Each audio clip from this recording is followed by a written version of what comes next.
गणेशवाड़ी। मराठी में इसका मतलब हुआ गणेश जी का गांव। तो आप साक्षात दर्शन कीजिए इस गांव का। आखिर क्यों इस गांव को गणेशवाड़ी नाम दिया गया होगा? गांव की मिट्टी और आबो हवा में ऐसी क्या बात होगी कि यहां पहले गणपति की स्थापना की गई और इसके बाद पूरा गांव बसाया गया।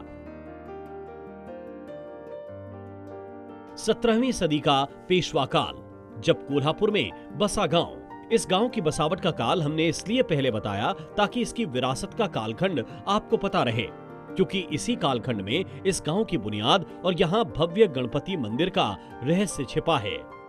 पटवर्धन सरकार के हरभट बाबाजी पटवर्धन ये सरकार ये मंदिर बनाया। फिर ये मंदिर होने के बाद ये गांव हुआ। ये गांव में 12 बलुतेदार यानी एक एक घर चांबार, मराठा, जैन, लिंगायत ऐसे सभी लोगों को सरकार ने जमीनी इनाम देके ये गांव वसवाया।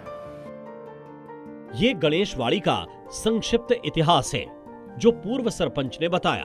तब कोल्हापुर से लगे कर्नाटक की सीमा तक पेशवाओं का शासन था। इस काल में कई गणेश मंदिरों की स्थापना की गई थी,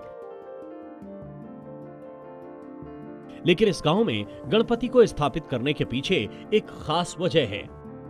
उस दौर में कृष्णा नदी के तट पर यह इलाका खेती बाड़ी वाला हुआ करता था। ये इलाका कोंकण और रत्नागिरी जाने का भी रास्ता था।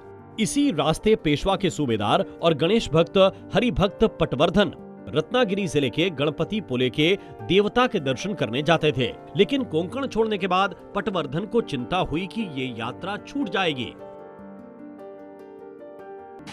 पेशवाई में पटवर्धन सरकार यानी सरदार थे। वह सरदार एक दिन यहाँ से शिकारी के निमित्त से यहाँ परिसर में आए थे।